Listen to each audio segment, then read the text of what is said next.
The Galactic Assembly had ruled the stars for 12,000 years. Its great halls floated in the empty space between galaxies.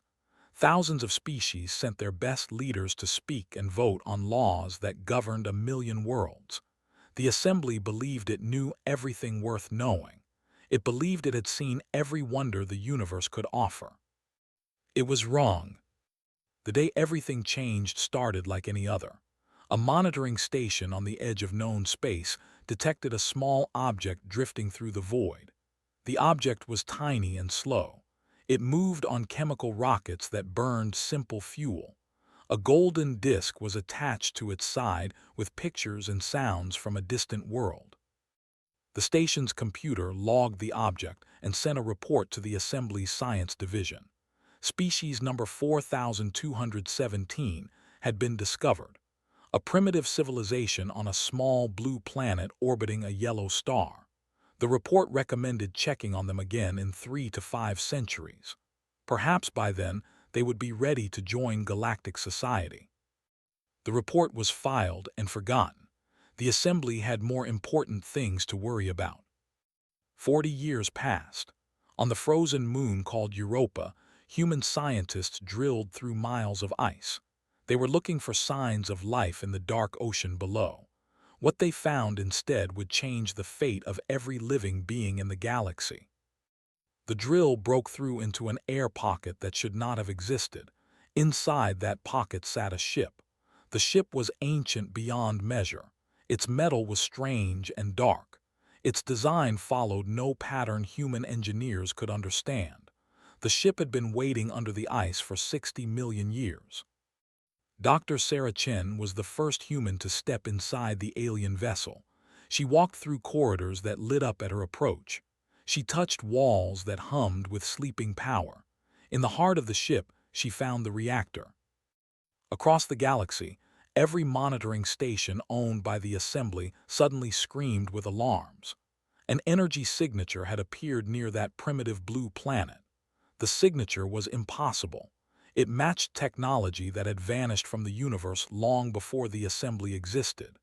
Technology from the precursors, the ancient race that had built the hyperlanes and then disappeared without explanation. The Assembly sent investigators. By the time they arrived, the humans had already cracked the reactor's secrets.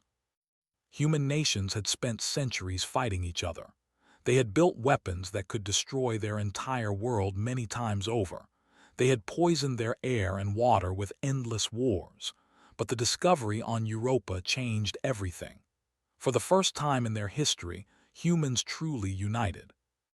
The Terran Compact was born. Every nation on Earth joined together under one government. Every scientist worked toward one goal. Every factory built components for one project. Humanity had found proof that they were not alone in the universe. They had found technology beyond their wildest dreams, and they were determined to use it. 5 years after the discovery, the first human faster-than-light ship launched from Earth orbit. It did not use the hyperlanes that connected every other civilization in the galaxy.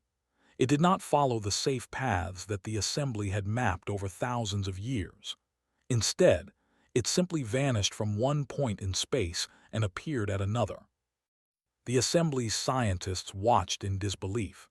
Their instruments could not explain what they had witnessed. The human ship had manipulated something fundamental, something that should not be possible to touch. Dark matter made up most of the universe's mass. It was invisible and intangible. It passed through normal matter like a ghost walking through walls. Every civilization in the galaxy had studied dark matter. None had ever found a way to use it. Until now. The human diplomatic vessel arrived at the Assembly's capital station without warning. It did not emerge from a hyperlane terminus like every other ship. It simply appeared, sliding out of nothing like a knife being drawn from a sheath. The ship's hull was black in a way that hurt to look at. It seemed to drink light rather than reflect it. Streamers of darkness trailed behind it like smoke. Station security scrambled to respond. Weapons locked onto the strange vessel. Shields powered up. Alarms rang through every corridor. Then the human ship broadcast a message. The message was in perfect assembly standard, the common language of galactic civilization. The voice was calm and friendly. "This is Ambassador Yuki Tanaka of the Terran Compact. We come in peace and request permission to present our credentials to the Galactic Assembly." The Assembly had protocols for first contact. These protocols had been developed over thousands of years and tested on hundreds of species. They involved careful evaluation, slow integration, and constant monitoring. A new species was supposed to spend centuries proving itself worthy of membership. But the protocols had never accounted for a species like humanity. A species that had gone from chemical rockets to impossible technology in less than 50 years. A species that had arrived not as humble petitioners, but as equals. Ambassador Tanaka walked through the great halls of the assembly with her head held high. She was a small woman with gray hair and kind eyes. She smiled at the alien delegates who stared at her with mixtures of fear and curiosity. She shook hands and tentacles and appendages that had no human name. The assembly granted humanity provisional membership. It was the fastest acceptance in recorded history.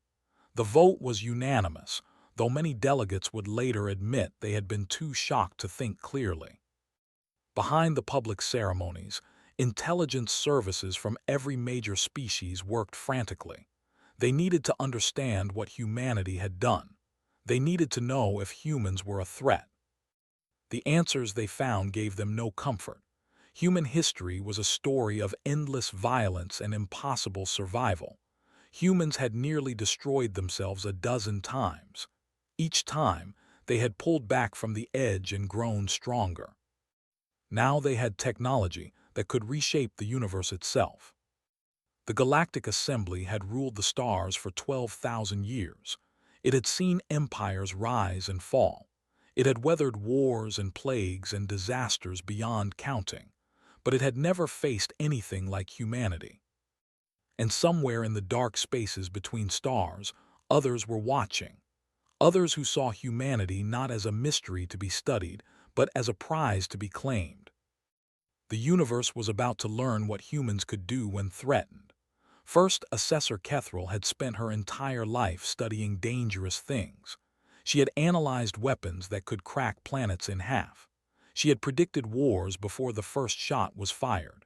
She had looked into the eyes of dictators and warlords and seen the darkness in their souls. Nothing had prepared her for humanity. Kethril belonged to the Velkari, a species known for their analytical minds and patient nature. Her people lived for centuries and thought in terms of generations. She had joined the Assembly's Security Directorate 300 years ago. In all that time, she had never felt true fear. Now she felt it every day. Her office was buried deep in the heart of the Assembly's intelligence complex. Screens covered every wall, showing data streams from 1,000 sources, reports from spies, analysis from scientists, recordings of every human broadcast that reached Assembly space. For 3 standard years, Kethril had done nothing but study humanity. She had read their histories. She had watched their entertainment. She had analyzed their wars and their art and their dreams. What she found kept her awake at night. Human history was soaked in blood. That fact alone was not unusual. Most species fought wars on their path to the stars. The Velkari themselves had nearly wiped out a rival subspecies in their distant past. Violence was part of evolution. But humans were different. They had not simply fought wars. They had perfected war. They had turned killing into an industry. Kethril pulled up images on her screen. Human soldiers marching in endless rows. Human factories producing weapons by the millions. Human cities reduced to ash and rubble, only to be rebuilt and destroyed again. The numbers were staggering. In one conflict alone, humans had killed 70 million of their own kind, not over centuries, in just 6 years. They had used weapons that poisoned the land for generations. They had built machines specifically designed to kill as efficiently as possible. And then, impossibly, they had done something worse. They had developed nuclear weapons, bombs that could vaporize cities in an instant, radiation that could make entire regions uninhabitable. A single human nation could destroy all life on their planet with the push of a button. Any other species would have used such weapons immediately, or they would have destroyed the weapons in horror at their own creation. Humans did neither. They built more bombs. They pointed them at each other. They lived for decades under the constant threat of total annihilation. And they kept advancing. They kept exploring. They kept dreaming of the stars. Kethril did not understand how this was possible. Her psychological models said that humans should have destroyed themselves long ago. Their aggression levels were far beyond any safe threshold. Their willingness to risk everything should have led to extinction. Instead, it had led to dark matter technology. The Assembly's best scientists had finally produced a theory explaining human faster-than-light travel. The theory made Kethril's blood run cold. Dark matter was the invisible foundation of the universe. It shaped galaxies and guided the flow of cosmic energy. Every civilization knew it existed, but no one had ever found a way to interact with it. The forces involved were too vast. The energy required was too immense. Humans had found a way. Their ships created pockets of altered physics using dark matter manipulation. Inside these pockets, the normal rules simply stopped working. Distance became meaningless. Speed limits disappeared. The impossible became routine.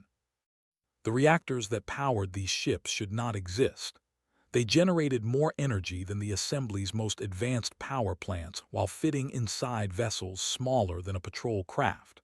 The science behind them was so far beyond current understanding that it might as well be magic. Kethril ran simulations. If humans could manipulate dark matter for propulsion, they could manipulate it for other purposes. She modeled weapons that could crush matter into neutron-dense spheres, shields that could deflect anything the universe could throw at them, devices that could reach across light years and tear targets apart from the inside. The simulations kept her awake for 3 nights straight. She wrote her report with shaking hands. Her recommendation was clear and simple. Humanity must be quarantined immediately. Their technology must be seized and destroyed. If necessary, their species must be eliminated before they could become a threat to all life in the galaxy. The Assembly rejected her report unanimously. Humanity had broken no laws, the Council said. Their technology was unusual but not illegal. They had been nothing but friendly and cooperative since first contact. Quarantine would violate every principle the Assembly stood for. Kethril argued. She pleaded. She showed them her simulations and her analysis. The Council smiled and nodded and did nothing. They did not understand. They had forgotten what it meant to be afraid. The Assembly had enjoyed peace for so long that they could no longer imagine true danger. Their fleets were designed to police trade routes and chase pirates. Their weapons were meant to intimidate, not destroy. They had grown soft and comfortable in their ancient halls. Kethril saw the truth that they were blind to. Humanity was not just another species seeking membership. They were a force of nature wrapped in flesh and bone. They had climbed out of the mud and reached for the stars with bloody hands. They had survived everything their universe could throw at them. And now they had power that could reshape reality itself. What Kethril did not know was that her report had not stayed secret. A copy had been intercepted by agents of the hegemony of Kravith, a military alliance on the Assembly's far border. The Kravith had been watching humanity with great interest. Where Kethril saw danger, the Kravith saw opportunity. Where she saw a threat to be eliminated, they saw technology to be stolen. The Kravith High Command began planning. Their target was not Earth, which was too well protected. Instead, they chose a softer target, a young colony with millions of human civilians and no military defenses. Proxima Colony had no idea what was coming. In her office, Kethril stared at her screens and felt the weight of approaching disaster. She had done everything she could. No one had listened. Now she could only watch and wait for the storm to break. She hoped she was wrong about humanity. She hoped they were the peaceful explorers they claimed to be. But deep in her ancient heart, she knew the truth. She had studied their history. She had seen what they did when threatened. The galaxy was about to learn a lesson it would never forget. The attack came without warning on a peaceful morning. Proxima Colony was humanity's oldest settlement beyond Earth. 16 million people lived in domed cities spread across a rocky world orbiting the nearest star to Sol. They were farmers and teachers and engineers. They were families with children and grandparents and dreams of building a new world. They were completely defenseless. Maria Santos was walking her daughter to school when the sky turned dark. She looked up and saw shapes blocking the sun. Hundreds of ships hung in the sky like angry thunderclouds. Their hulls bristled with weapons. Their running lights glowed red like demon eyes. The broadcast came moments later. Every screen on the planet displayed the same image: an alien face filled with sharp teeth and cold intelligence. The creature spoke in broken human language. "People of Earth," the alien said, "I am Fleet Commander Vakril of the Kravath Hegemony. Your species has technology that belongs to us now. You will surrender all data related to dark matter manipulation. You will hand over all scientists involved in this research. You will do this within 1 standard hour. If you refuse, this colony will be destroyed. Every man, woman, and child will die. You have 1 hour." The transmission cut off. Silence fell over the colony. Maria held her daughter close as screams began to echo through the streets. People ran in every direction. There was nowhere to go. There was nothing they could do. On Earth, the emergency signal arrived 14 minutes later. The Terran Compact's War Council gathered in a bunker beneath the Swiss Alps. Military commanders shouted over each other. Politicians argued about responses. Diplomats tried to contact the assembly for help. Admiral Elena Vasquez sat quietly through it all. She was an old woman with white hair and eyes that had seen too much. She had commanded fleets in the corporate wars that had nearly torn Earth apart before the Compact formed. She had been present when the precursor ship was opened on Europa. She had spent the last 5 years preparing for this exact moment. When the shouting died down, she stood. "The shepherd is ready," she said. The room went silent. Every person present knew what those words meant. They had hoped this day would never come. They had prayed that humanity's new technology would never need to be used for violence. But they had also prepared. The TCS Shepherd was humanity's first true warship. Officially, it existed as a research vessel. Its construction had been hidden from the Assembly's observers. Its capabilities had never been tested in combat. Until now. The Shepherd waited in a hidden dock carved into an asteroid near Jupiter. It was 3 kilometers long, shaped like a teardrop made of absolute darkness. Its hull did not reflect light. Instead, it seemed to drink it in, leaving only emptiness behind. No weapons were visible on its surface. No engines. No ports or windows or markings of any kind. It was beautiful in the way that a predator was beautiful. Elegant and terrible and perfect. Captain James Okonkwo sat in the command chair at the heart of the ship. Around him, holographic displays showed everything happening in the Proxima system. He saw the Kravath fleet in orbit. He saw the terrified civilians on the planet below. He saw the countdown timer showing 37 minutes until the deadline expired. "Navigation," he said calmly. "Plot a fold to Proxima orbit. Weapons, bring all systems online. Communications, prepare a broadcast on all frequencies." His crew moved with quiet efficiency. They had trained for this. They had prayed they would never need to use their training, but they were ready. The Shepherd's dark matter drive engaged. Space itself seemed to twist around the vessel. A corridor of impossible geometry opened before it. removing the distance between Jupiter and Proxima as if it had never existed. The journey took 11 minutes. Fleet Commander Vokral was reviewing execution protocols when his sensor officer screamed. A contact had appeared directly behind the flagship, not approaching, not emerging from hyperspace, simply appearing from nothing. Vokral spun to look at the tactical display. A single ship sat in the middle of his fleet. It was black against the black of space, visible only as an absence of stars. It was a third the size of his flagship. "All weapons target that vessel." He roared, "Fire immediately." 300 Kravath warships opened fire at once.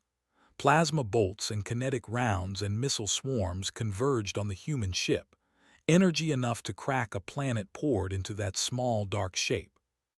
Nothing happened. The weapons simply vanished as they approached the human vessel. They did not explode or deflect. They ceased to exist. The dark matter field around the Shepherd was so dense that conventional matter could not survive within it. Captain Okonkwo watched the attack with calm eyes. He felt nothing but sadness. These aliens had threatened to murder 16 million innocent people. They had given him no choice. "Broadcast our response," he ordered. Every speaker on every Kravath ship crackled with a human voice. "This is Captain James Okonkwo of the Terran compact ship Shepherd. You have threatened our people. You have demanded our surrender. We do not surrender. We do not submit. We do not forgive. Leave this system immediately or face destruction." Vokral laughed. One ship against 300. The humans were insane. "Kill them," he ordered. The Shepherd's weapons activated. Dark matter made up most of the universe's mass. It passed through normal matter without interaction. But the Shepherd could change that. It could make dark matter solid. It could make it heavy. It could make it crush anything caught within its grasp. The Kravath flagship did not explode. It simply compressed. Every atom in its structure suddenly experienced gravitational forces beyond imagination. 300 meters of warship became a sphere of superdense matter the size of a marble. The process took 3,000ths of a second. The marble hung in space for a moment, glowing white-hot. Then it winked out of existence, too small and too heavy to survive in normal space. Fleet Commander Vokral and his entire crew ceased to exist so quickly that they never knew what happened. Silence fell over the remaining Kravath fleet. Then the screaming began. Ships broke formation and fled in every direction. They abandoned their mission. They abandoned their honor. They ran as fast as their engines could carry them, desperate to escape the nightmare that had appeared among them. The Shepherd let them go. Captain Okonkwo watched the fleet scatter into hyperspace. His hands were steady. His heart was heavy. He had never wanted to take lives. He had joined the Navy to protect his people, not to kill. But he had done what was necessary, and he had sent a message that the entire galaxy would hear. Humanity was not prey. Humanity was not a victim. Humanity was something the universe had never seen before. And anyone who threatened human lives would learn that lesson the hard way. On the planet below, Maria Santos looked up as sunlight returned to the sky.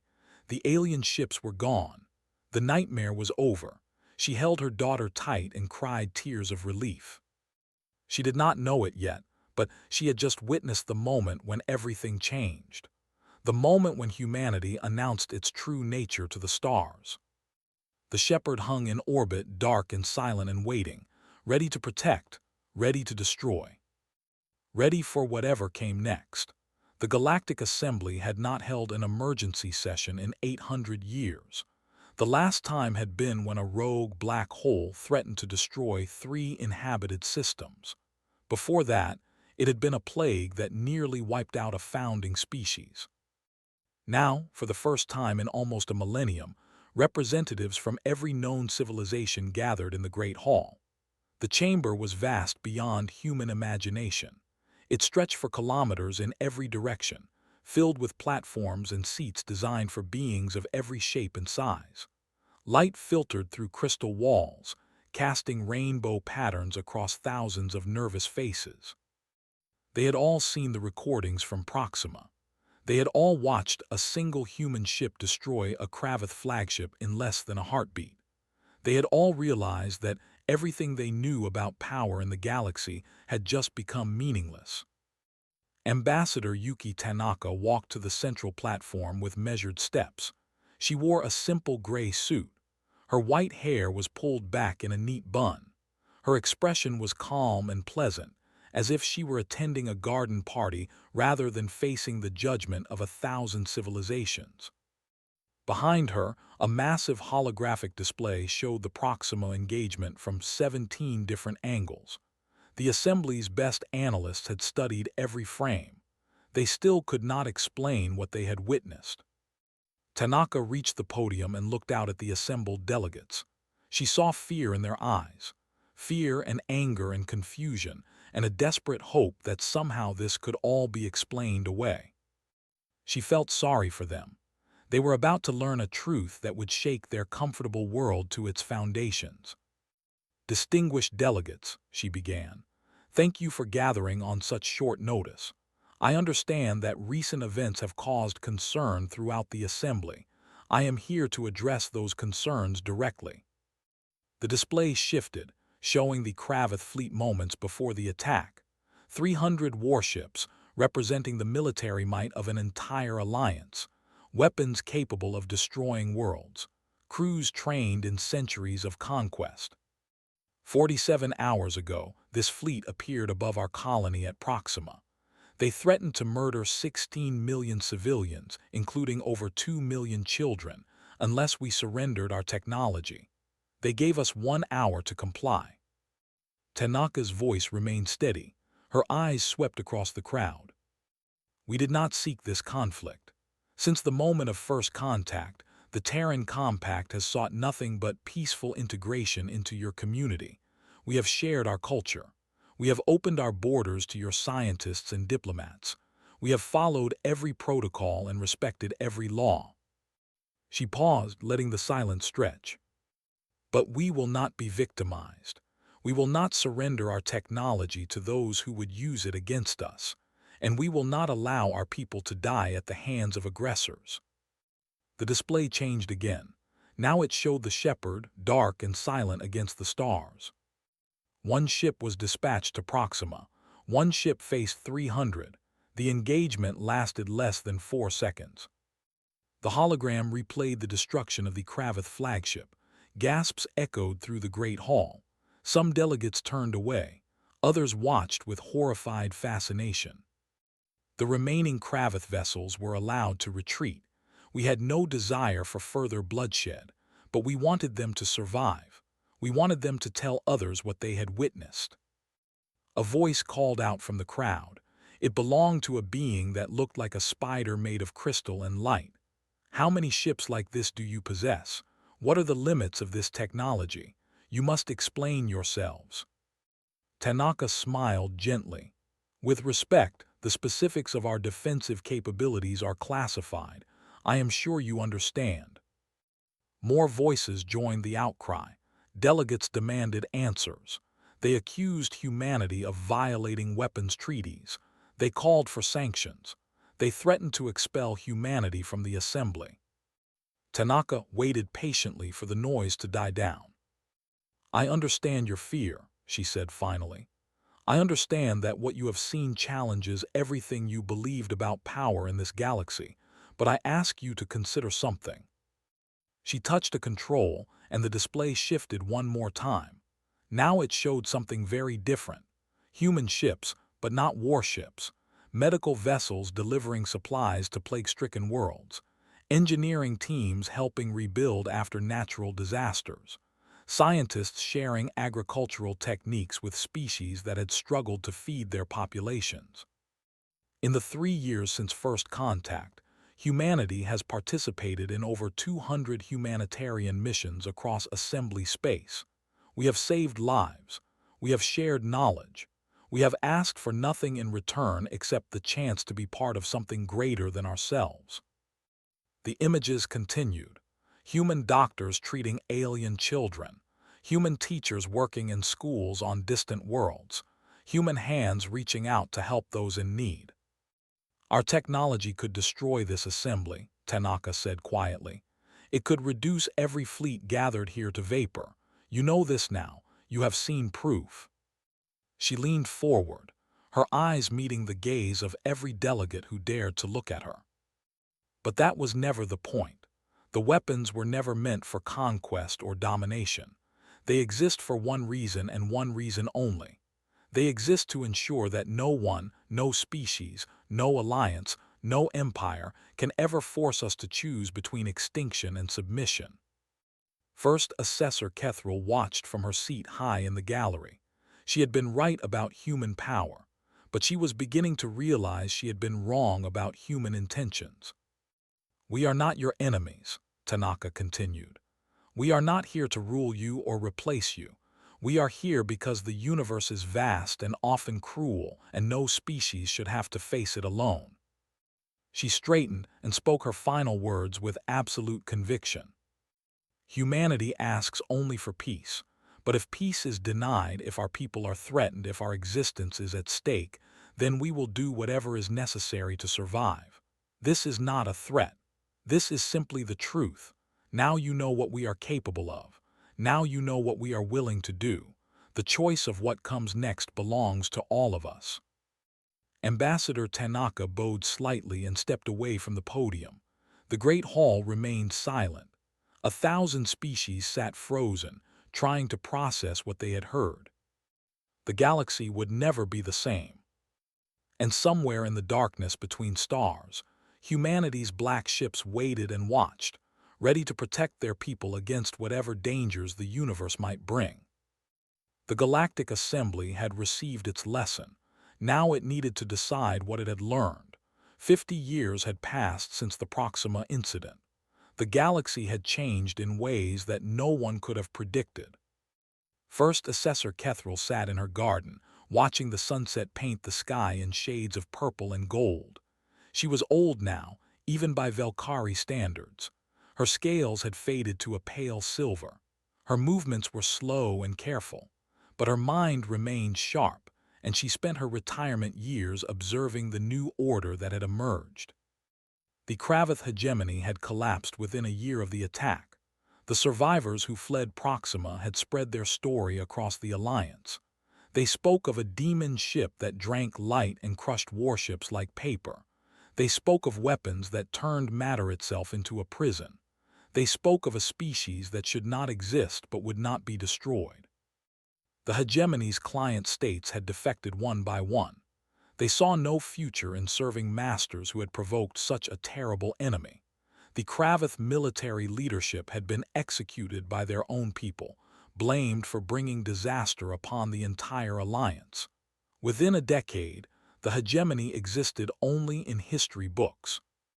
The Galactic Assembly had debated humanity's status for 3 standard months after Ambassador Tanaka's speech. In the end, they had voted to grant full membership with permanent council representation. It was the fastest elevation in recorded history. Some said it was wisdom, others said it was fear. Kethril suspected it was both. But the official changes meant less than the unofficial ones. Human dark matter technology remained classified. No species had ever discovered the secrets behind their impossible reactors or reality-bending drives. Humanity guarded these secrets with absolute dedication. Their weapons stayed hidden. Their warships rarely appeared in public spaces. The applications of the technology, however, spread throughout the galaxy like seeds carried on the wind. Human engineers developed medical devices that could target individual cells. Doctors could now destroy cancer without harming healthy tissue. They could repair genetic damage that had once been considered permanent. Lifespans increased across dozens of species. Diseases that had plagued civilizations for millennia simply disappeared. Human agricultural scientists created systems that could make barren worlds bloom. Planets that had never supported life suddenly sprouted forests and fields. Species that had struggled with food shortages for centuries found themselves with abundance beyond imagination. Famine became a memory. Human architects designed construction techniques that made megastructures possible for civilizations that had never dreamed of building them. Orbital habitats, generation ships, stations that could house billions. Projects that would have taken millennia could now be completed in decades. Humanity shared everything, everything except the weapons. Kethril had asked Ambassador Tanaka about this once, years ago. Why share so much? Why help species that had feared and suspected humanity since first contact? Tanaka had smiled with that same gentle expression she always wore. Because it is the right thing to do, she had said simply. Because we remember what it was like to struggle. Because no one helped us and we wish someone had. Kethril had not fully believed her at the time. She had spent too many years studying threats to accept kindness at face value. But over the decades that followed, she had watched humanity's actions match their words. They gave without demanding. They helped without conquering. They protected without ruling. And yet they were never weak, never vulnerable, never foolish. Human warships patrolled the borders of known space. They rarely engaged in combat. They rarely needed to. Their very presence was enough to deter aggression. Pirates fled at the sight of those dark hulls. Hostile powers reconsidered their plans when human vessels appeared on their sensors. The Assembly had maintained peace for 12,000 years through treaties and diplomacy. Humanity maintained peace through something simpler and more primal. The promise that any attack on innocent lives would be answered with devastating force. It was a different kind of peace, a harder peace, but it was lasting. Kethril understood now what she had missed in her original analysis. She had seen human violence and assumed it defined them. She had studied their wars and missed the reasons behind those wars. Humans did not fight because they enjoyed destruction. They fought because they refused to submit. They fought to protect what they loved. The universe was dangerous. It had always been dangerous. The Assembly had simply forgotten this truth over millennia of comfortable stability. They had built their civilization on the assumption that nothing truly terrible would ever happen. Humans made no such assumption. They had stared into the abyss of extinction more times than they could count. They had faced asteroid impacts and ice ages and their own worst impulses. Each time they had survived. Each time they had grown stronger. Now they stood as shepherds of the galaxy, not rulers, not masters, shepherds. They watched over the flock without claiming to own it. They protected the weak without demanding obedience. They used their terrible power with restraint and wisdom. Kethril rose slowly from her chair and walked to the edge of her garden. The sky had darkened to deep purple. Stars were beginning to appear, scattered across the heavens like diamonds on velvet. Somewhere out there, human scientists were probing the deepest mysteries of dark matter and dark energy. They were studying the fundamental forces that shaped reality itself. They were preparing for threats that the Assembly could not imagine. Because they knew something that the galaxy was only beginning to understand. The cosmos was vast, the cosmos was ancient, and humanity had announced its presence to whatever else might be listening. There were things in the universe older and stranger than any species in the Assembly.